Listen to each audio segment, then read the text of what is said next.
आपल्यावानी बसायचं नाही, तोंड सडून बिडून द्यायचं नाही, नाही तर यायचं नाही, लांब बसायचं, नवीन चप्पल जोड पाहायचा, घर इथं येऊन असं बस होतो.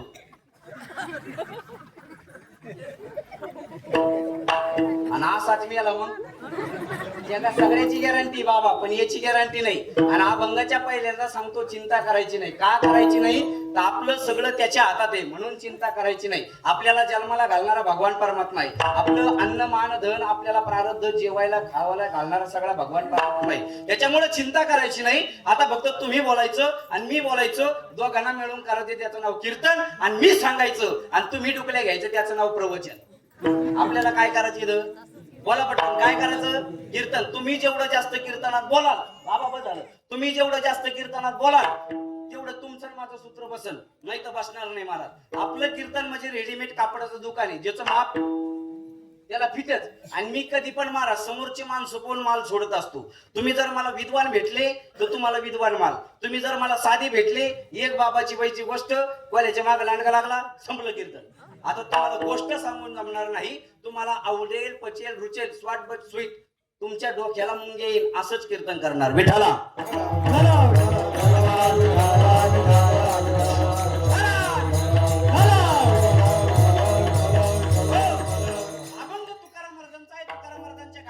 चार चरणाचा ना आजच्या कीर्तनातून आपल्याला एकच शब्द शिकायचा, फक्त नामाची गरज काय याचं उत्तर तुम्ही बोलायचं. आता पटापटा, तुमच्याकडे सगळं आहे, याच्यात काही प्रश्न नाही. पण एक वाक्य परत ऐका. ए भैया, तुझं नाव काय रे? हा, जोरात बोल, काय नाव आहे तुझं? कृष्णा कौतुक उगले, तुझं नाव कृष्ण आहे. आता बसल्याने सगळे माणसांनी बारीक ऐका, सगळ्यांनी बारीक ऐका. जरा मोबाईल मध्ये घेऊन जा आणि घरी गेल्यावर रोज ऐका. याचं नाव कृष्ण आहे का याला हे ठेवलेलं नाव कृष्ण आहे? बोला पटकन. याचं नाव कृष्ण आहे का याला हे ठेवलेलं नाव कृष्ण आहे? ठेवलेलं नाव कृष्ण आहे. कशावरून? अध्याय नंबर 17, ओवी नंबर 329. उपजली बालकाशी, नाव नाही तयापाशी, आणि ठेवेले नावीशी आका ओ देत उठी. हा जन्माला आला तवा याला नव्हतं नाव, याच्या आजीबाईला याला नाव ठेवलं. पण हा जन्माला कशासाठी आला? तर एका मिनिटात सांगतो. मागच्या जन्मीचे भोग भोगून संपवण्यासाठी हा जन्माला आला. आता हा जन्माला आला तेव्हा तो जीव होता का शिव होता?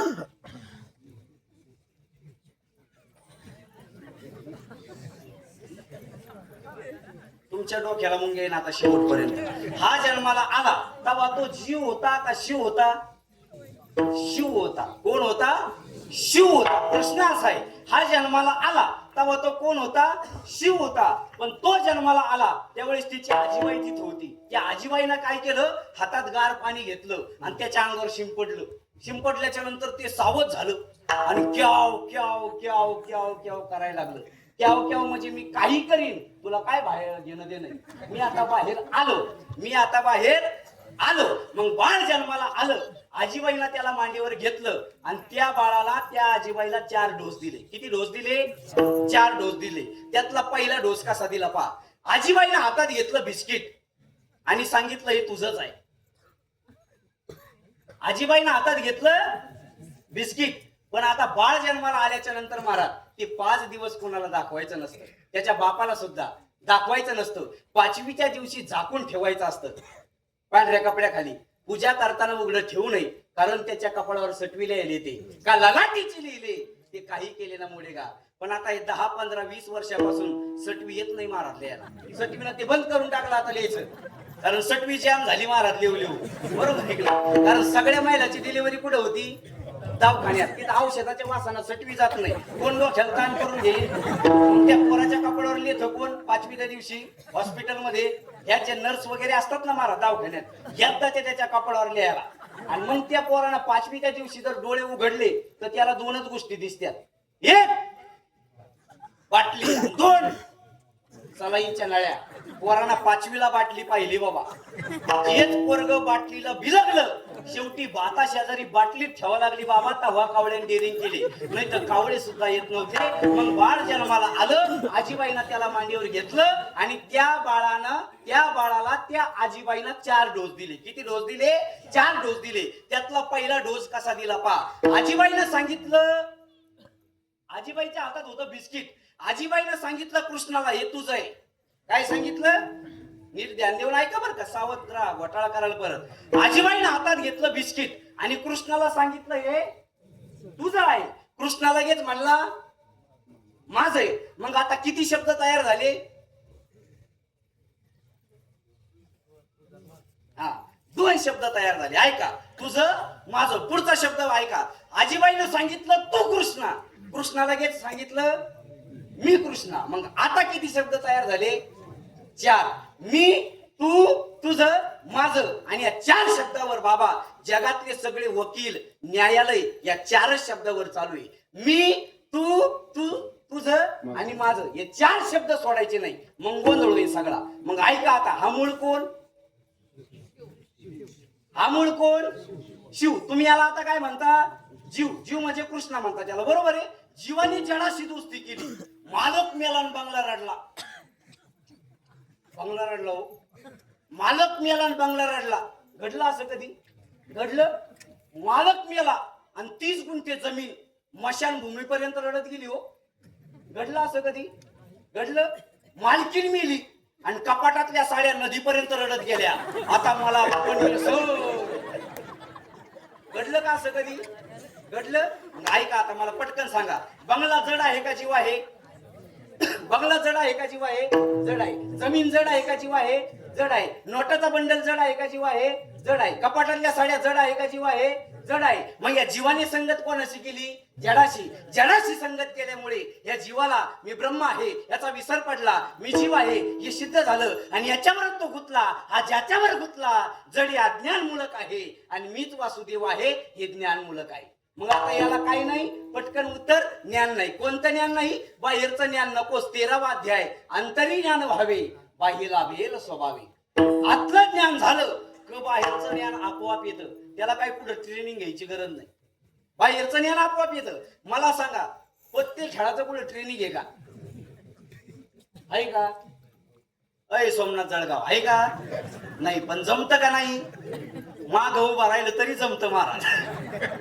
बाह्य ज्ञान आपोआप येतं. मला सांगा, दुधात पाणी टाकावं असं कुठं लिहिलेलं आहे का?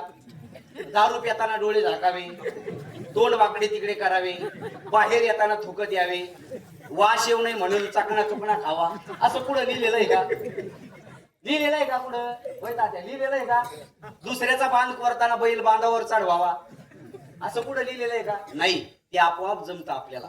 बाहेरचं ज्ञान आपोआप येतं, पण आपल्याला कुठलं पाहिजे? आतलं अंतरी ज्ञान व्हावे बाह्य लाभेल स्वभावे. आतलं ज्ञान झालं की बाहेरचं ज्ञान येतं आणि ज्ञान नसणाराची यादी. ऐका यादी, आता यादी ऐका, यादी लिहूनच ठेवा. आता माशीच्या धडकेने कधी पर्वत पडणार नाही, वाहन स्त्री कधी वरमाई होणार नाही, मारुती रायाची पोरगी कधी सुखाचार्याच्या पोराला दिली जाणार नाही, काश्मीरच्या तुपामध्ये कधी जिलाबी निघणार नाही, काश्मीरचा पिल्लू जर आंधळ जन्माला आलं तर तिची कधी वाढ होणार नाही, वटवागळाच्या पिल्ल्याला कधी शेळीचं दर्शन होणार नाही, शेळीच्या पिल्ल्याला कधी सूर्याचं दर्शन होणार नाही, गाळातल्या बेडकाला कधी फुलाचा सुगंध घेणार नाही, प्रेताला केलेला मेकअप कधी शोभा देणार नाही, दाणी नसणारी बाजरी कधी शेतकऱ्याच्या फायद्याची नाही, पाणी नसलं धरण कधी जनतेच्या फायद्याची नाही, तसं ज्ञान नसणारी माणसं आणि धर्म न कळणारी माणसं कधी समाजाच्या फायद्याची नाही.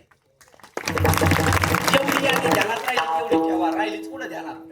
आणि त्याला पुरावे लागले तर पटापटा पुरावे लिहून घ्या. ज्ञान व्याध त्यातला पुरावा. माझी हे भक्तीविन जळो जियाचे जियाले पण आगा पृथ्वीवरी पाषाण नसती काही, किंवा तिच्याच पुढची ओवी निम्म लिंबोळे आला तो कावळ्याशी सुकाळ झाला, किंवा 12 वाद्याय का खडकी जैसे वरसले का आगी माझी पेरली, किंवा 13 वाद्याय का मृत जैसा शृंगारीला का गाढव तीर्थीन आणला, किंवा 15 वाद्याय वांजीची आले का कैची जन्मपत्रिका, किंवा 18 वाद्याय पडोनी गेली या भिंती चित्राची ओय माती. चला परत माग. हा मूळ कोण? कृष्ण. त्याचं नाव कृष्ण आहे का? नाही. पण त्याला ते ठेवलंय आणि त्याला 4 शब्दापासून धोका आहे. पहिला धोका मी, पहिला धोका मी. मग ऐका वाक्य आता, ज्यांचा मी गेला ते ज्ञानोबा आहे, ज्यांचा तू गेला ते तुकोबा आहे, आणि ज्यांचं सगळं गेलं आणि ईश्वरी साक्षात्कार झाला ते म्हणजे जगाच्या पाठीवर फक्त संतच. ज्यांचा मी गेला तू गेला. आणि आपलं कसं आहे? आपलं आपल्याशिवाय तिथं कोण गायला आहे? आपल्याशिवाय तिथं कोण गायला आहे? आणि आपण टाळ घेतलाच असता हो, पण पत्रिकेत माझी एकट्याच नाव नाही. मी नसतो. एक वाक्य सांगतो महाराज, एक वाक्य सांगतो, मरेपर्यंत ध्यानात ठेवायचं. ज्ञान कमी असलं तरी चालेल, पण त्या ज्ञानाचा ग नकोय मला. ज्ञान कमी असलं तरी चालेल, पण त्या ज्ञानाचा ग नकोय ना. आता काय होती गंमत माहितीये का बाबा, एकदा का थोडं ज्ञान आलं, एकदा का थोडं चांगलं वाजवता यायला लागलं, तर माणूस काय म्हणतो माहितीये का, आमच्या गुरुलाच बोल येत नव्हती, त्याच्यामुळं माझा गुरु आता माझ्या पुढे वाजित नाही. का? त्याची बोलच कमी होती हो. काही माणसं म्हणतात ना, दोघ जण माईकवर असल्यावर आपला गुरु आपल्या पुढे गाऊ शकत नाही. का? त्याला तोडीच्या पुढे वीत नाही आणि मी भैरवीच्या पुढे गात नाही. माझा गुरु तोडीच्या पुढे जात नाही आणि मी भैरवीच्या पुढे गात नाही. माझ्या गुरुकडे आतापर्यंत जेवढे शिकले तेवढे मालकौंच्या पुढे अजून एकही गेला नाही. हा त्या ज्ञानाचा काय म्हणून ज्ञान किती कमवा, पण त्याचा ग कधी होऊ देऊ नका. एक उदाहरण सांगतो तुम्हाला पटकन लक्षात येईल. एक गावात पोरग होतं बारकं, भलं येड्यावणी करायचं ते. त्याच्या बापाला इतका वैताग दिला बाबा, त्याच्या बापानं त्याला कटवळून सगळीकडे टाकलं महाराज. वारकरी शिक्षण संस्थेत पाठवलं, तिथं नाही शिकलं. मग इकडं हॉस्टेलला टाकलं, तिकडं नाही शिकलं. आळंदीला सोडलं नेऊन. ते बाप घरी यायच्या आधी घरी येऊन बसले. इतकं डेंजर पोरग होतं ते. त्याचा बाप वैतागला, कायच करू म्हणे आता. मग त्याला कोल्हापूरला टाकलं. कशाला? कोल्हापूरला कशाला जाते? पैलवान व्हायला. त्याच्या बापानं त्याला कोल्हापूरला टाकलं कुस्त्या शिकायला. त्याच्या गुरुनं त्याला भरपूर डावं वगैरे शिकवले आणि शिकवल्याच्या नंतर ते मस्तपैकी रेवड्यावर फुटाण्यावर कुस्त्या खेळायला लागलो. आणि कुस्त्या खेळत एक दिवस त्याला बक्षीस मिळालं कुस्तीचं 5,000. किती? 5,000. ते फुगलं आणि योगानं कुस्ती खेळत त्याला महाराष्ट्र केसरीत मिळाला. महाराष्ट्र केसरीत मिळाला. गदा खांद्यावर घेऊन आला गावामध्ये. गावातल्या लोकांना त्याचा भव्य दिव्य सत्कार ठेवला आणि गावातल्या लोकांनी सांगितलं, बोला म्हणे तुमची काय इच्छा आहे. त्यांनी खांद्यावर गदा घेऊन सांगितलं, आपली एकच इच्छा आहे, फक्त आपला गुरु आपल्याला एकदा उचलून आदळायचा. आता दुसऱ्या दिवशी त्यांनी गदा खांद्यावर घेतला आणि गुरुकडे गेला. गुरुनं त्याला लांबूनच पाहिलं. गुरु म्हणले, कल्याण. तो म्हणला, कल्याण नाही, भिवंडी नाही, उद्या तुझी माझी होणार एवढीच माझी इच्छा आहे, तयारीला लाग. आता गुरु म्हणले, माझं वय झालं, मी कवर कुस्त्या खेळू. गुरुचं वय झालेलं होतं, मी कवर कुस्त्या खेळू. शिष्य म्हणला, खेळावंच लागल. आता तो पण गुरु होता महाराज, तो काय कच्चा नव्हता. तो म्हणे, येऊ द्या. शिष्याला काय म्हणे, येऊ द्या. असं म्हटल्याच्या नंतर शिष्य घरी गेला. अख्ख्या रात बैठका खांडीत बसला. मला 3 वेळेस तर त्यांनी रॅकच पाडलो बैठकाच्या नादात अंगावर. एकदा तर भांड्यातच मुंडकं गुतलं त्याचं. लोकांना कसं तरी काढलं आणि दुसऱ्या दिवशी कुस्ती सुरू व्हायचा टाइम. गुरु महाराज आखाड्यात आले, शिष्य आखाड्यात आलं. अख्खी गाव कुस्ती पाहायला महाराज, गुरु शिष्याची कुस्ती पाहायला. शिष्य 15 मिनिटं निसत्या मांड्यात वाजायचा, 15 मिनिटं निसता दंडच वाजायचा. गुरुनं त्याचा सगळा दम होऊन दिला. गुरु आपले निवांत, गुरु निवांत उभा राहिले, निवांत. त्याचा मस्त चालला रट्टा. गुरु निवांत. धरलं बाबा गुरुला तिने, असं लागलं गुरुला, असं हालायला लागलं गुरुला असं. गुरुने एकच डाव टाकला बाबा, फुटाच गेला तो. उलट पालट झालं ते. आणि कसं तरी उठलं आणि गुरुला म्हणलं, बस, तुझ्या इतका नालायक गुरु मी अजून पाहिला नाही मला. गुरु म्हणे, काय झालं? देव म्हणे, एवढ डाव मला तो का शिकवला नाही, एवढ डाव मला तो का शिकवला नाही. गुरु म्हणले, हे एकच डाव आहे का मी तो पाठीमाग राखून ठेवला होता. आणि राखून का ठेवला होता, तर तो मला आज वापरायचा होता. आणि आज का वापरायचा होता, मला माहिती आहे तुझी अवलाद एक दिवस उठाटल्याशिवाय करणार. म्हणून ज्ञान किती कमवा, पण त्याचा ग कधी घेऊ नका. कुस्ती किती भारी करा, गुरुपेक्षा भारी नाही. कीर्तन किती भारी करा, गुरुपेक्षा भारी नाही. कथा किती भारी करा, गुरुपेक्षा भारी नाही. आणि जीवनामध्ये तुम्ही किती मोठे व्हा, पण आई बापापेक्षा कधी मोठं होऊ नका. आणि जीवनामध्ये तुम्ही किती ज्ञान कमवा, पण त्या ज्ञानाचा ग कधी होऊ देऊ नका. आणि त्याच्या पुढे जाऊन सांगू का, ज्ञान हे वैराग्याशिवाय टिकतच नाही महाराज. विरक्ती वाचून ज्ञानाशी तगण्याची नाही. ज्ञान हे वैराग्याशिवाय टिकूच शकत नाही. आणि आपल्याकडे दोन्ही नाही, ज्ञानही नाही आणि वैराग्य पण नाही. पण जे आहे त्याचं नाव काय आहे, ग ग. आता सूत्र सांगतो तुम्हाला, सूत्र नीट लिहून घ्या बरं का. मीचा उदय, सूत्र नीट ऐका. मीचा उदय, ज्ञानाचा नाश, ज्ञानाचा नाश, अहंकाराची निर्मिती, अहंकाराची निर्मिती, विकाराची संगती, विकाराची संगती, कोटी रुपयाच्या आयुष्याची बर्बादी.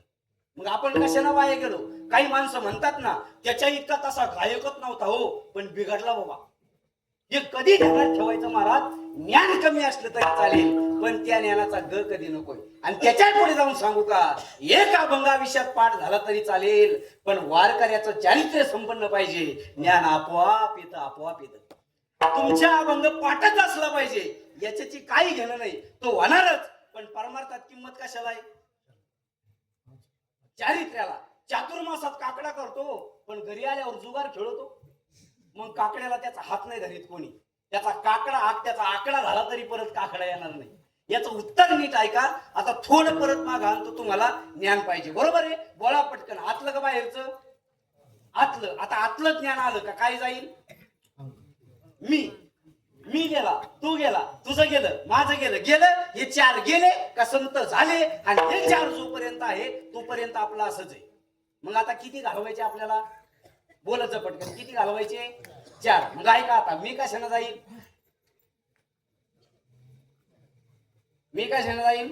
ज्ञानानं. बरोबर आहे. वा, टाळी वाजा काकाच्या नावाला.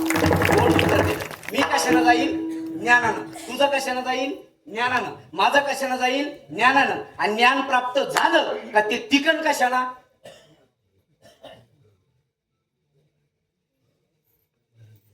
झोपली घरी निघून. ज्ञान प्राप्त झालं का ते टिकन कशाला? वैराग्यानं. कशाला? वैराग्यानं. वैराग्य म्हणजे काय? भाकरीच खायच्या नाही, सफरचंदच हाणायचे, चहा डुकून पाहायचं नाही, दूध सोडायचं नाही, बायको करायची नाही, व्हॉट्सअप दाना वापरायचं. हे वैराग्य नाही. बोलतच नाही, लिहून देतो 4 किलो बदाम. हे वैराग्य नाही. वैराग्याची व्याख्या आहे का? अरे ज्या पुरुषाला आपली पत्नी सोडता जगातल्या सगळ्या स्त्रिया आई समान दिसतात, त्याचं नाव वैराग्य. महाराज आमचं वैराग्य काही कामाचं नाही. दंबे करू भक्ती सोंग जाऊ जाना, अंतर्या भावना वेगळी आहे. ही भक्ती नको महाराज. भक्ती करायची असेल ना तर अंतरंगाने करा, नाही तर वरून काही नाही महाराज. काही माणसं तर एवढी वैराग्यवाने काळीना गण लावतात. काळीना बोट नाहीत ना त्याला, काळीना. अशा काळ्याच्या पेटीत ती काळी राहती पा गोल फुलाची, किंवा अशी गंधात बुडी तोंड कपाळाला बुक्का आणतो, कपाळाला गण लावतो. मला सांगा तात्या, अहो ज्या गोष्टीनं आपल्याला आयुष्य घालायचं, ज्या गोष्टीमध्ये आपल्याला आयुष्य घालायचं, त्या गोष्टीनं नटाला काय हरकत देऊ? पण नाही, काळी घेणार बारीक गण. पण काळीना गाऊन रावऱ्याचं असं वैशिष्ट्य ते काळ्या करायला नंबर 1 असतात. हे वैराग्य काही कामाचं नाही महाराज. वैराग्याची व्याख्या आहे का? अरे ज्या पुरुषाला आपली पत्नी सोडता जगातल्या सगळ्या स्त्रिया आई समान दिसतात, त्याचं नाव वैराग्य. आणि दुसरी व्याख्या, सोनं आणि माती ज्याला समान दिसतं त्याचं नाव वैराग्य.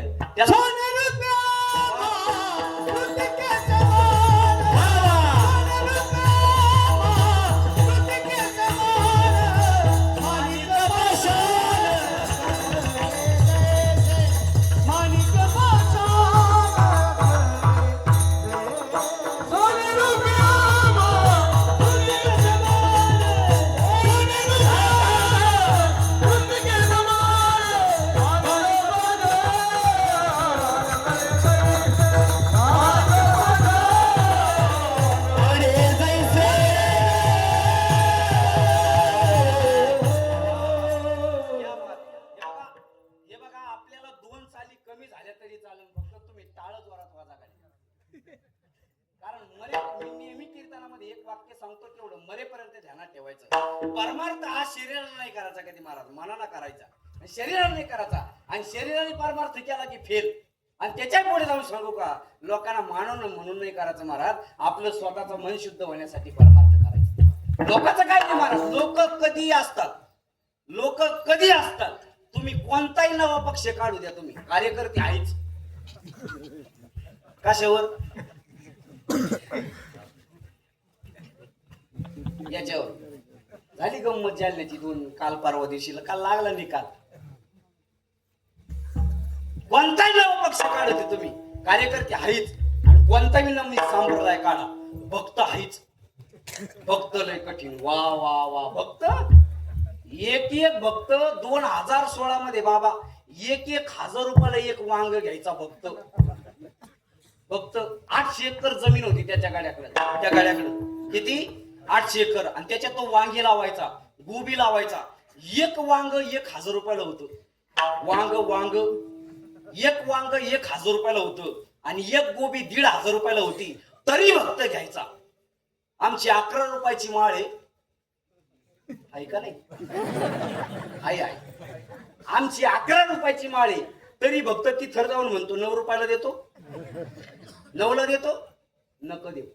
गावठी भाषेत सांगू का महाराज, नव्या नवरीची मेकअप टिकत नाही महाराज. वारकरी संप्रदाय ना महाराज, या संप्रदायाला कोणी काही करो त्याला कलंक तर नाही, पण त्याच्यात राहणारा धोका सुद्धा नाही. बाकीचे जाऊ द्या, बाकीचे किती येतील किती जातील. 2016 मध्ये 14 जणांची यादी जाहीर झाली होती. मग त्या 14 जणांमध्ये आपल्या वारकरी संप्रदायाचा एक तरी होता का? एक सुद्धा नव्हता महाराज. मग आता सगळ्या शिकणाऱ्या विद्यार्थ्यांना 4 वाक्य सांगतो पुढे जातो. पोराओ, इकडे लक्ष द्या. तुम्ही ज्यांच्याकडे शिकता त्यांना मरेपर्यंत कधी माणूस म्हणून पाहू नका.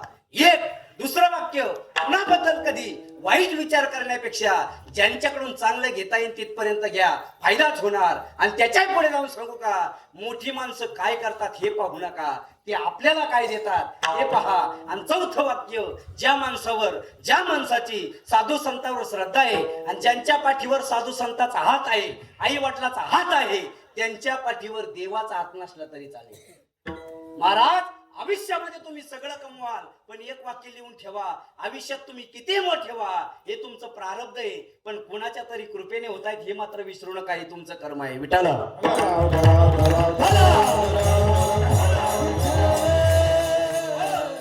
आता थोडं परत माग नेतो तुम्हाला. तुम्ही म्हणाल महाराज माग मग पुढे नेताच का वा तुम्ही आम्हाला? मी तुम्हाला तिथं ठेवणार 2 तास.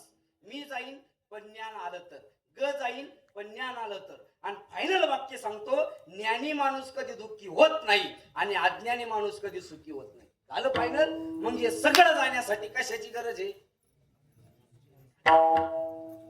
नामाची. कशाची गरज आहे? नामाची. नाम आलं, ज्ञान आलं, ज्ञान आलं तू गेला, नाम आलं, ज्ञान आलं, ज्ञान आलं तू गेला, माणूस देव झाला. सरळ सांगू, अभिमान गेला, तुका म्हणे देव झाला. आता ह्या नामाने संसार सफल होईल. आता संसार म्हणजे हा नाही बर का, हा गाडी बंगला पाप्या पोरं शेकर, पोरं लेकर बाळ, कांद्याचं वाफा लसणाचा वाफा आणि गाडी बंगला इतर टेम्पो हा नाही. हा संसार नाही, हा संसार नाही. हा संसार दुःखरूप आहे. कसा संसार? दुःख आहे. याचा काही विचार नाही करायचा महाराज. हा काल होता, आज आहे, उद्या पण आहे. काल होता, आज आहे, उद्या आहे. कारण त्याचं मूळच काय हो मला सांगा. साखरेचं मूळ कसं आहे? बरोबर, साखरेचं मूळ कसं आहे रे? गोड. कारल्याचं मूळ कडू, मिरचीचं मूळ, मिठाचं मूळ, संसाराचं मूळ संसार दुःख मूळ.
संसाराचं मूळ दुःख आहे आणि दुःखाचं मूळ अज्ञान आहे.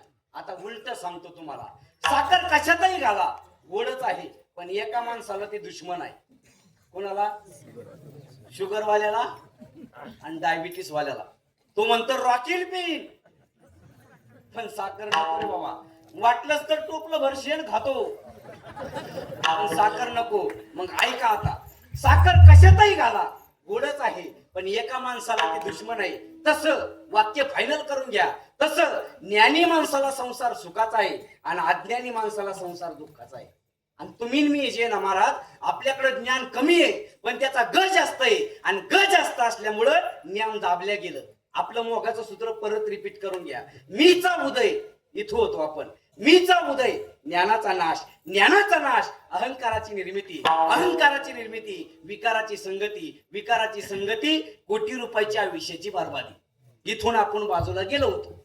आता त्याला उलट फिरा, त्या सूत्राला उलट फिरा. ऐका आता लक्ष द्या, त्या सूत्राला आपण उलट फिरवतो. ज्ञानाचा उदय, नीट ऐका बरं का आता. ज्ञानाचा उदय मीचा नाश, मीचा नाश ज्ञानाची प्राप्ती, ज्ञानाची प्राप्ती संताची संगती, संताची संगती मोक्षांची निश्चिंती, मोक्षाची निश्चिंती हीच या देहाची उत्तम सद्गती. मिटलं काम? मग हा नाही, हा संसार नाही. आता थोडं परत माग आणतो. या पोराचं नाव कृष्णा. त्याला मी आला, तू आला, तुझं आलं, माझं आलं आणि या 4 शब्दामुळे तो दुःखी झाला. मग त्याला जर सुखी व्हायचं असेल तर भजन करावं लागेल. म्हणून एक भजन आहे पहा. निवृत्ती ज्ञानदेव सोपान मुक्ताबाई एकनाथ नामदेव तुकाराम. त्याचा अर्थ लिहून घ्या. निवृत्त हो, ज्ञान मिळवणं. ज्ञान मिळवणं सोपं आहे. फायदा तुला मुक्ती मिळेल. तो देव एक आहे, त्याचं तू नाम घे. त्या देवाचं नाव तुकाराम आहे. त्या देवाचं नाव तुकाराम आहे. साय बाजूला कर, खाली दूध आहे. राग बाजूला कर, आत विस्तव आहे. ढग बाजूला कर, वर आकाश आहे. तसं तुझ्यातला अहंकार बाजूला कर, तूच ईश्वर आहे आणि याचंच नाव ज्ञानदेव आहे. तुम्ही म्हणाल त्याला काही पुरावा घ्या. 12व्या अध्यायातला पुरावा लिहून. अभ्यासाहुनी गहन ज्ञान आणि ज्ञानाहुनी ध्यान विशेष. नाही पटलं पुन्हा 12वा अध्याय. जेत जेत दया आणि शांती वस्ती आली एका ठाया ते जाण धनंजया विभूती माझे. नाही पटलं 17वा अध्याय. झाड जाणीचे फुले, मानत जाणीचे बोले आणि भोगे जाणीचे केले कर्म पूर्वजन्मीचे वळवळ बन. वळवळच नाही करायची. चला परत माग आता. माझा रथ युद्धाच्या मध्यभागी नेऊन उभा कर. हे वाक्य कुणाचं आहे? अर्जुन. झालं बरोबर. दुसरं वाक्य. तू शूर वृत्तीचा ठाव, तुला रणांगणातून परत जाणं शोभत नाही. हे वाक्य कोणाचं आहे? भगवान श्रीकृष्णाचं. बरोबर आहे. पुढचं वाक्य. मी जन्माला घातलेला प्रत्येक जीव माझाच अंश आहे. हे वाक्य कुणाचं आहे? मम वांशो जीवलोके जीवभूतच सनातन. हा कुणाचं वाक्य आहे? भगवान श्रीकृष्णाचं. मग आता बसलेले सगळे माणसं बारीक ऐका. अर्जुनाला तयार झालं त्याचं नाव आहे मोह.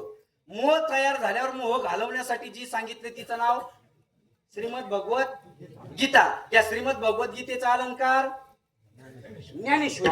आता मोठाले माणसं कोणीच बोलू नका. आता फक्त बारकाले पोरं आणि बारकाले पोरी बोलतात. मोठाल्याने कोणी बोलायचं नाही. पोरं इकडे लक्ष द्या, पोरी इकडे लक्ष द्या. पोरं ज्ञानेश्वरीत अध्याय किती रे?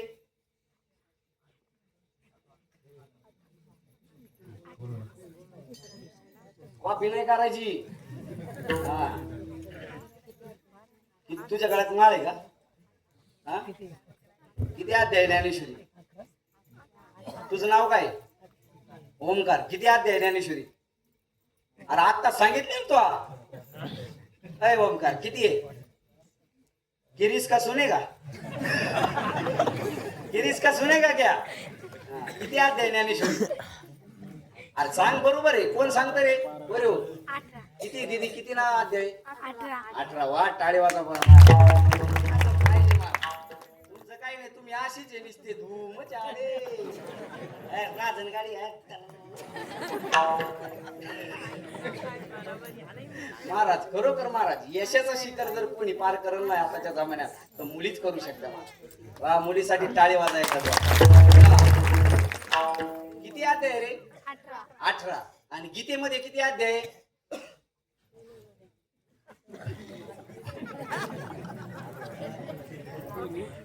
किती रे अध्याय? 18. कोण सांगितलं तुला? तुला कसं काय माहिती? माहित होत माहित होत मला. वा किती अध्याय रे? काय नाव तो? कृष्णाचे. वा अरे आपलाच जोडी झाली. आता कृष्णावरच कीर्तन आहे आज मला सगळं बरं का. काय नाही कृष्णा घेऊ आपण. किती अध्याय? 18. गीतेमध्ये अध्याय 18. ज्ञानेश्वरीत अध्याय 18. मग 18 अध्यायची गीता मी तुम्हाला एका मिनिटात सांगतो. किती मिनिटात?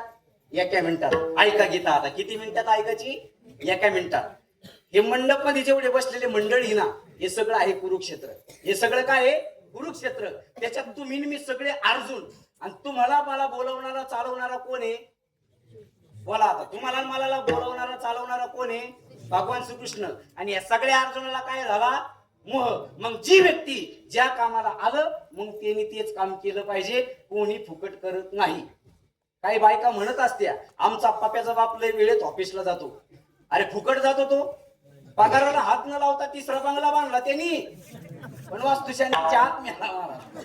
मग जी व्यक्ती ज्या कामाला आलं त्यांनी तेच काम केलं पाहिजे. मग 18 अध्यायाची गीता मी तुम्हाला एका मिनिटात सांगतो. ऐका आता यादी. ब्रह्म एक. गीता ऐका एका मिनिटात आता. ब्रह्म एक माया 2 गुण 3 वेद 4 भूतपात शास्त्र पुऱ्या 7 व 8 भक्त्या 9 इंद्रिय 10 रुद्र 11 राशी 12 धन 13 विद्या 14 15 तिथी 16 शृंगार 17 तत्व 18 पुराण 4 वेद जाण सहीशास्त्र कारण म्हणून 18व्या अध्यायातील 1802 नंबरची ओवी. येणेवरे ज्ञान देव सुखिया झाला म्हणून आरतीची पहिली ओळ युगे 28 कोणते? 4 वेद 6 शास्त्र 6 आणि 4 10 आणि 18 पुराण या अर्जुनाला कळावी म्हणून यानं संतांना शरण जावं. पुरावा जो मज होय अनन्य शरण. कशावरून? जड जोडो निवडलाली हे भक्तीचे वाटेला जी पावशी अभ्यंदनी दाम माझे मिटलं काम. मग आता ऐकाचा संसार. आता काय ऐकायचं आपल्याला? संसार. कृष्णा तुझ्या घरात माणसं किती रे? ऐका आता रिलॅक्स बसाय तुम्ही थोडा. किती माणसं आहे कृष्णा तुझ्या घरात? चिच्च माणसं केवढे मला म्हणता पण येईल मला. सांग काय अडचण आहे? 100 असू दे 200 असू दे सांग. चल मी काही उमत मागायला येणार नाही साहेब. मी काही नोटाची बंडल घेऊन येणार नाही. मोकळ्या मनानं सांग किती माणसं आहे कृष्णा? 34. वा 34. असं नका म्हणू, जे आहे ते सांग खरं. किती आहे? 34. तुझं काय नाव आहे रे? सागर. तुझ्या घरात किती माणसं आहे? बोलू नका ते. ओ एकुता त्या बोलू नका ना. किती माणसं आहे रे? 16. पण ब्रेक आहे काय गावात?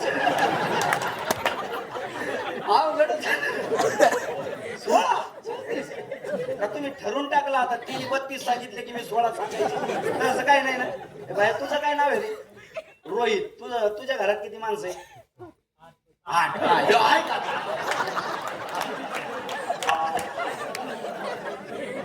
32 16 8 उत्तर तक्रार लावला गेल्या. आता 4 वाला कुठे गेला रे? ओमकार तुझ्या घरात किती माणसं आहे? आपल्या मुद्द्यावर यायचं. किती माणसं आहे? अरे सांग ना. 4.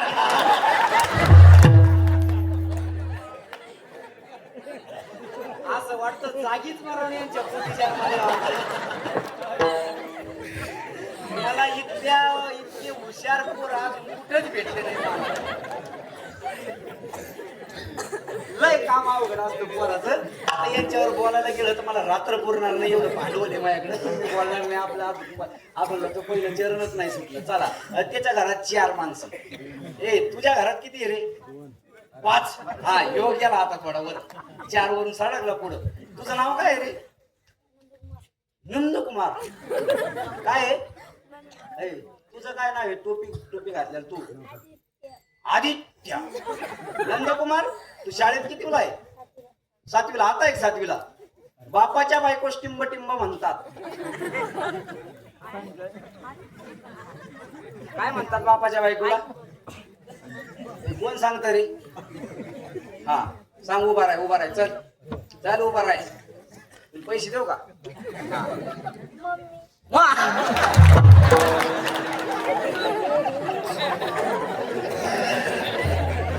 आता अवघड झालं. इथं खरं बोलणारा पोरग भेटला आपल्याला. मम्मी हे आपल्या खेड्यापाड्यात तरी हे सिटी सारख्या ठिकाणी गेल्याच्या नंतर, पुणे मुंबई सारख्या ठिकाणी गेल्याच्या नंतर अरे बाबा मॉमुळेच बॉम्ब तयार झाले. वा वा, काय म्हणायचं रे पोराव? आई म्हणायचं. काय म्हणायचं? नंदकुमार येतोय. काय नाव आहे त्याचं? आदित्य. काय म्हणायचं? आई म्हणायचं. आणि चला आता पुढचा प्रश्न. बापाच्या बहिणीला काय म्हणते रे? आत्या. बरोबर. आणि आईच्या बहिणीला मावशी. ते नाही सांगायची गरज. नाही नाही, ते पाठ राहतो सगळ्याच्या. मावशी तिकडे आली ना.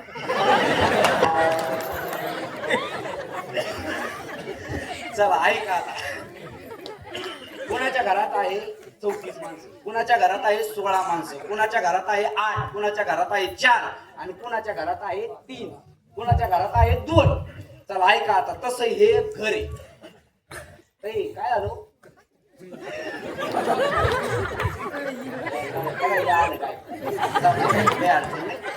त्याच्या मनात कावाचं एकच चित्र आहे माझा नाही. आता कायच छोट पोरग काय आलं असं गेले निघून. चला, कुणाच्या घरात 4, कुणाच्या घरात 5, कुणाच्या घरात 6. तसं हे घर आहे आणि या घरात आहे 23 माणसं. किती? 23. ऐका आता. मोजा आता. 23 माणसाचं घर तयार करून देतो. 23 माणसं मोजायची आता आपल्याला. हे शरीर नावाचं घर आहे आणि या घरात 23 माणसं आहे. किती? बोला पटकन. किती माणसं आहे? 23. मोजा आता. एक जीव, त्याला 2 बायका, प्रवृत्ती निवृत्ती. एकीला 8 पोरं आणि एकीला 12 पोरं. 12 आणि 8 20. 2 बायका 22 आणि एक जीव 23. झालं 23 माणसाचं घर तयार.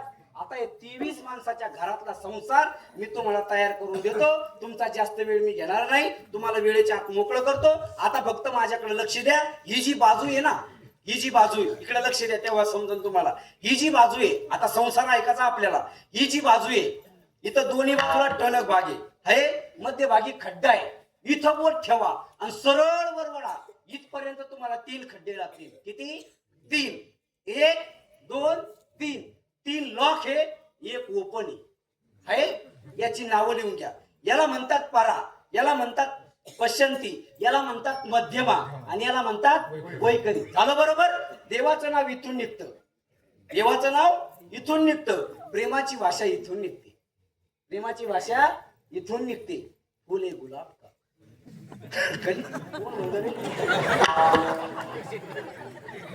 फुले गुलाब का, तू नाही म्हणली तर मग कोल्डे रे मी जीव दूंगा. असं बरंच काही असतं ते. बरोबर आहे की? आता जास्त खोल जाऊन सांगितल्यावर तुम्ही माझ्यावर शंका घ्यायला बसले. तुमच्याकडून आधी लागता. बरोबर आहे? प्रेमाची भाषा इथून निघते. देवाचं नाव इथून निघतं. कशावरून? नव्याद्यातली ओवी, ओंकाराची कुशी, अक्षरे अ उ म. किती शब्द बाहेर पडले इथून? 3. किती? 3. हा, ते फिटच करून घ्यायचं. आता लय देव चोळीत बसत नाही कवर. पण हा, एकानं देव चोळेन समोरून कुत्र आलं, तिने देव फेकून आणला कुत्र्याला. एकानं देव चोळेन पाणी अंगणात फेकलं बाबा. 2 देव गेले वाट्याच्या खाली. देव म्हणले तू आंघोळ घालू नको पण असा गार ठेवून मारू नको. म्हणजे देवाला गेला आणि तिकडे गेल्यावर पेला आणि गाडी खाली गेला आणि मेला. आणि पेपरला बातमी आली भाविक ठार झाला. मग आता बेवडे जर भाविक आहेत, आम्ही एवढे सगळे चोर आहे का महाराज? काय झालं महाराज माहितीये का? कमी बुद्धीच्या माणसाला समाजात मार्केट आल्यामुळं चांगल्या माणसाचा कार्यक्रम झाला. आणि कमी बुद्धीच्या माणसाला काय झालं रे?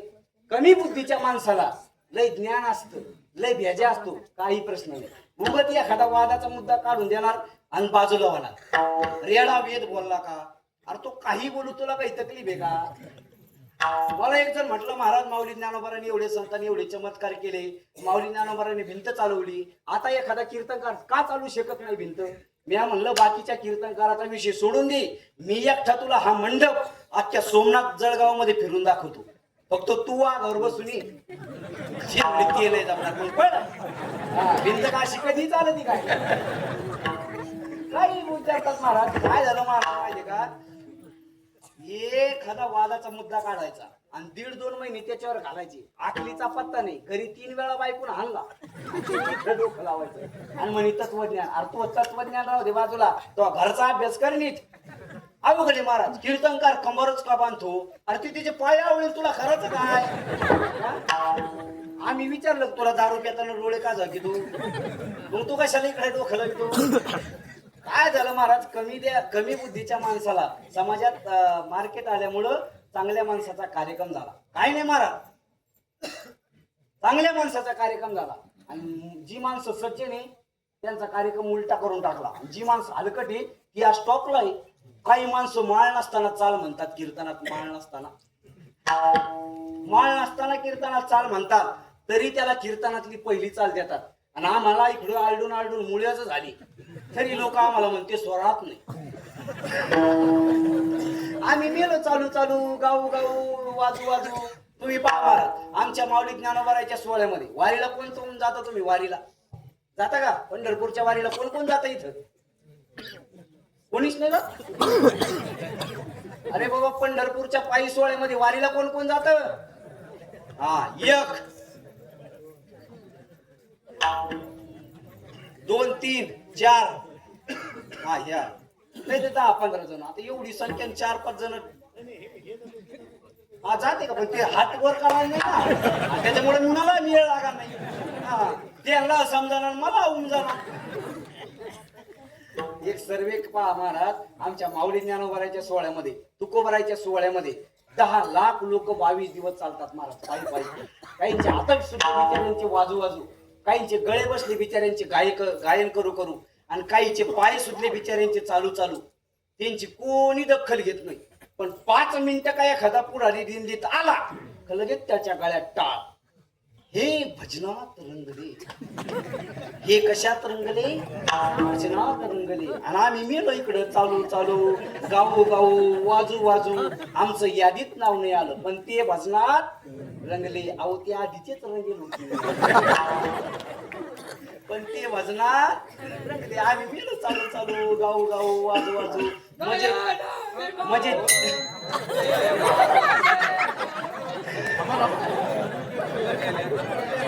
जाऊ द्या, शेवट जुगलबंदी करू आपण आता. जाऊ द्या शेवट. काय महाराज, म्हणजे ज्याच्या शेळ्या गावात मोकळे हिला ना, इकडे लक्ष द्या, ज्याच्या शेळ्या गावात मोकळे हिला ना त्याच शाळेला भाषण. शाळेला झाडं लावली पाहिजे आणि याच्या शेळीने सगळे शेंडे हल्ले पाहिजे. गाव आहे पुढे खबर. असंच महाराज, त्याला एक ओवी ज्ञानेश्वरी मध्ये का वालियाचे धावणे का शेळीयाचे चरणे. अजून एक ओवी त्याला, वरी वरी पालवी खुडीजे आणि मुळी उदक घालीजे. शेळीचं चरणं जसं समाधानाचं नाही, वाऱ्याचं धावणं जसं समाधानाचं नाही, तसं अज्ञानाचं जगणं कधी समाधानाचं नाही. नुसतं कमवून ठेवलं लोकांना, कपटावर हात ठेवून गेले. काही काही चोर परत गेले, डोळे उघडे ठेवून गेला तो. चोराला वाटलं जागा आहे, चोर गेली निघून. असंच महाराज, काही घरात इस्टेट नाही पण पोर, काहीला इस्टेट मोकार आहे पोरग नाही, काहीला इतके पोर आहे जागा नाही. काही माणसं चालू चालू गेली, काहीला अख्खं गाव कटाळलं. मरणाच 3.5 वर्षे अवलाद खाटावर पडेल, मरत नाही, नुसता पाचो पाहण्यात. खाता सुद्धा येत नाही त्याला. इतकी दैन होती त्याच्या म्हातारपणाला. आणि का होती दैन? तर कधी अन्नदान केलं नाही, पुढे सप्ताह बसला त्याला वर्गणी दिला नाही, कधी गोमातेला पेंडीवर चारा टाकला नाही, कधी तुळशीला पाणी घातलं नाही, कधी साधू संतांच्या चरणावर वाकला नाही. आणि काय तुला सुखाचे दिवस येतील? मला अवघड गोष्ट आहे. चांगलं कर्म केलं पाहिजे, नाही तर बसा 3.5 वर्ष. पाहुणे विचारायला यायचे गावात, अहो दादा गेले नाही? हाय म्हणे, हाय अजून. अरे अजून 3.5 वर्ष झाले, कवर दादा? अवघड आहे महाराज. कावळा सुद्धा शिवत नाही शेवटी. कावळा प्रवचनकार काटाळा, भात वाळला पण कावळा येईना. तो भाताचा गोळा ठेवेल राहतो का समोर, तो सुकला तरी कावळा येईना. मग एक जण म्हटला इकडे म्हणले, हे नोकरीला कुठं होता म्हणला? तो म्हणला महाराष्ट्र शासनात.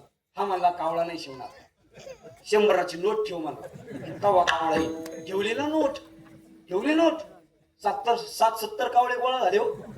पण कावळी इतकी हलकट होते बाबा, कावळीने फक्त नोटच नेले, भात तसाच राहिला. लय अवघड महाराज. याचं नाव आहे परा, याचं नाव आहे पश्यंती, याचं नाव आहे मध्यमा, आणि याचं नाव आहे वैखरी. झालं बरोबर. प्रेमाची भाषा इथून निघते, देवाचं नाव इथून निघतं, आणि इथून स्त्री पुरुष तयार झाला. 9व्या अध्यायातली ओवी, अर्धनारी नटेश्वर रूपी दिशे. पण 18व्या अध्यायामध्ये 52 नंबरची ओवी अशी आहे, न मोडिता दोन्ही आकार घडले एक शरीर, हे अर्धनारी नटेश्वर रूपी दिशे. इथून स्त्री पुरुष तयार झाला, आणि याला काय मिळालं ते पटकन सांगतो आता. इथून वर 5 जण आहे, इथून वर किती आहे 5 जण आहे आणि इथून खाली किती आहे 5 5 5 10 याला म्हणतात ज्ञानेंद्रिय आणि याला म्हणतात कर्मेंद्रिय 5 5 10 आणि मन 11 झाले 11. आता या 11 जणाला 11 शत्रू आहे. किती 11 जणाला 11 शत्रू आहे. बाहेरचे 5 आतमधले 6 बाहेरचे 5 शब्द रूप रस गंध स्पर्श शत्रू आहे. आतले 6 काम क्रोध लोभ मद मत्सर अहंकार 6 5 11 आणि 11 दुने 22. त्या 22 जणांमध्ये शब्द शत्रू आहे. शब्द शत्रू आहे. शब्द कसा असावा साच आणि मवाळ. माऊली ज्ञानेश्वरी मध्ये सांगतात गोड वर्णन केलंय. साच आणि मवाळ पितले आणि रसाळ शब्द जैसे कल्लोळ. अमृताचे बोलणं चांगलं असलं पाहिजे. कसं असलं पाहिजे चांगलं असलं पाहिजे. नाही तर आपलं बोलणं आणि मार खाणं संगत झाला. लय अवघड झालं काम. आता हे कृष्णाचं नाव किती गोड ठेवलं बरं त्याच्या आई वडिलांना. किती गोड ठेवलं विचारपूर्वक ठेवलं नाही. अरे काहीतरी आपले पूर्वज ते भगवंताच्या देवाधिकांच्या नावापासूनच नाव ठेवलं ना त्याचं. किती गोड नाव ठेवलं. आता कृष्णा तुला इमानदारीने इकडे हाताची घडी घाल. चप्पल घालून बसला का तू.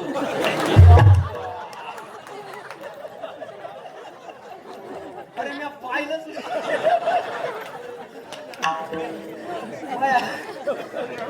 अरे बुवा माझ्या कीर्तनाचं सार्थक झालं रे बुवा. पण काही म्हणा महाराज कृष्ण माणूस लय ग्रेट आहे. काही म्हणा तुम्ही एकदा टाळी वाजा. मन मोकळेपणानं बसलं बिचारा कावत. जाऊ द्या महाराज पोरं कीर्तनाकडे वळले फार मोठी महाराज वास्तव सत्य.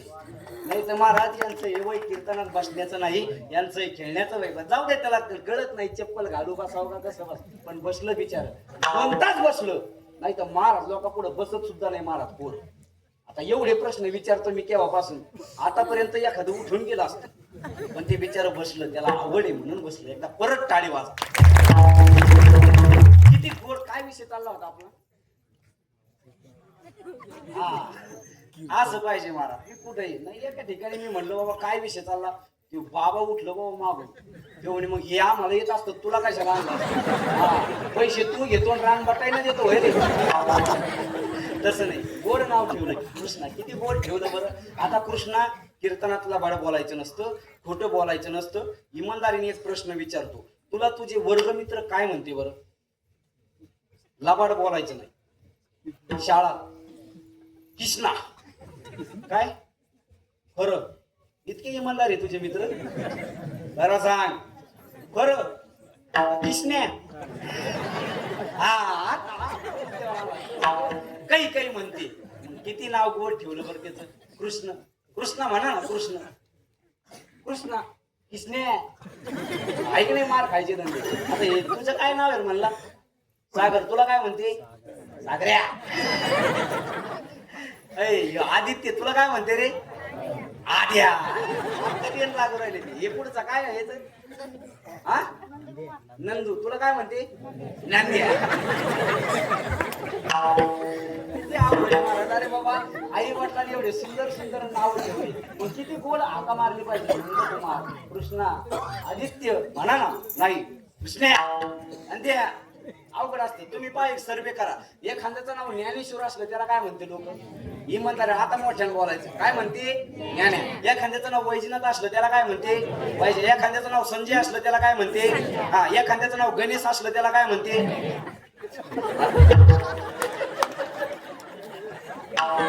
अरे बाबा उत्तोंडावर तरी नका म्हणून रे.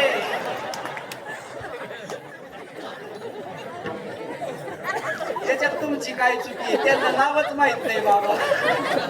शेवटी पत्रिकेत वेगळा बाबा योगीस वेगळा बाबा ओळख काय. किती आवडले महाराज. किती सुंदर. बोलणं चांगलं असलं पाहिजे. जाता जाता एक वाक्य सांगतो महाराज. एक पटलं तर टाळी वाजा नाही पटलं तर नका वाजू. अरे एखादा पुरुष जर दिसायला चांगला असेल तर एखादी स्त्री त्याच्या प्रेमात पडू शकते. एखादी स्त्री जर दिसायला चांगली असेल तर एखादा पुरुष तिच्या प्रेमात पडू शकतो. पण तुमची जीभ जर चांगली असेल ना तर अख्खं जग तुमच्या प्रेमात पडू असलं पाहिजे. शब्द रूप रस गंध स्पर्श शत्रू आहे. काम क्रोध लोभ मद मत्सर अहंकार 6 5 11 आणि 11 दुने 22. त्या 22 जणांमध्ये सगळ्यात सज्जन गडी हा नाक इनामदार नंबर 1. त्याच्यापेक्षा सज्जन गडी हा कान पण सगळ्यात खतरनाक गडी हा हे इतकं डेंजर आहे. हे जर एका जागेवर उभा राहिलं तर हे एकटं जालनं फिरून येत. पण याचा असं वैशिष्ट्य आहे, हा खतरनाक गडी आहे. याला जर एखादी गोष्ट जर आवडली तर ती एवढ्यालाही कामाला लावित आहे, एवढ्यालाही कामाला लावित आहे. आणि सगळं हलकट कोणचं आहे का त्यात हे निघालं फिरायला अख्खं. हा होताच बा बरोबर. यांनी पाहिली बाबा कळवरी, याला आवडली बाबा. याने लगेच मनाला सांगितलं काय करू काय करू काय करू. मन म्हणलं याला मेसेज कर मेसेज. मग मनाला केला याला मेसेज. ती पोरगी होती पागल, तिने केला याला मिस कॉल. हे होतं कवर क्षेत्राच्या बाहेर, याच्या फोन मध्ये नव्हता बॅलेन्स. यांनी केला दुसऱ्या फोनून फोन. तिच्या भावाना पाहिला आणि असा देटावला महाराज. पोरगी पाहिली डोळ्यानं, सल्ला दिला मनानं आणि मार खाल्ला आजच्या गावानं. आणि या मार खाण्याच्या टोळीचा खाल्लाय कोण? म्हणजे सगळे मिळून झाला संसार. आणि या संसारावरचं प्रेम कमी करायचं असेल तर काय करा. नाम घेता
याचं नाव भक्ती. आणि याच्यावर प्रेम केलं की धोका हो या संसाराची तुटी. हे कसे आहे? तिसऱ्या अध्यायातल्या शेवटच्या ओव्या. शेळे विना बुडविती, आगे विना जाळीती, दोरे विना बांधिती, चिखले विना रोविती, हे 6 जण हे ज्ञानदितीचे जंग.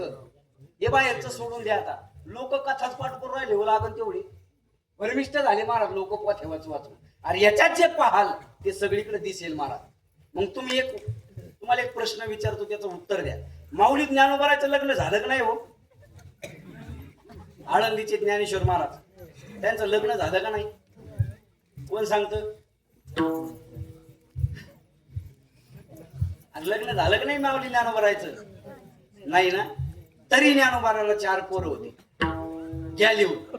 पहिला मुलगा वेद, दुसरा मुलगा वेद, तिसरा मुलगा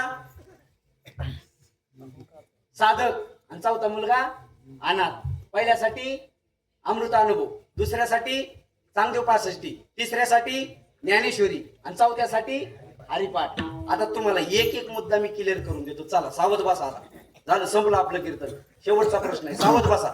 रामप्रभूच्या वडिलाचं नाव दशरथ. सावध बसा बरं का, आता घोटाळा नाही करायचा. रामप्रभूच्या वडिलाचं नाव दशरथ. दश म्हणजे किती? 10.